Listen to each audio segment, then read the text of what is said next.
Here's how to know if someone gained access to your WhatsApp account.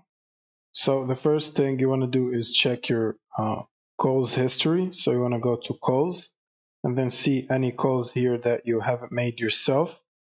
So you can scroll through this call log and potentially find any calls that look suspicious. Next, you can go to the chats and check the chats here if you notice any unusual member you're chatting with or unusual person, or even your friends receiving like weird messages with links and stuff like that that you don't remember yourself sending to them. Now, once you've done all of that, you can simply click on the three vertical dots on the top right hand side and then click on linked devices. And in this window, you should see all the linked devices to your WhatsApp account.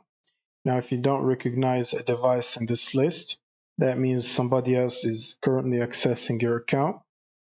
You will simply need to click on the device and then click on logout to kick the device out from your account. And you can do that to pretty much all the unusual or unrecognized devices in this list.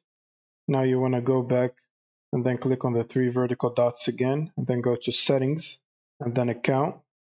And then you want to add a two-step verification to prevent this from happening again. You want to turn on this, and they should send you a PIN whenever you're trying to log into your WhatsApp account, which will cause the WhatsApp account to be signed out from any device where it's currently signed in. And to log back in or to connect back into your WhatsApp account, you should go through this two-step verification.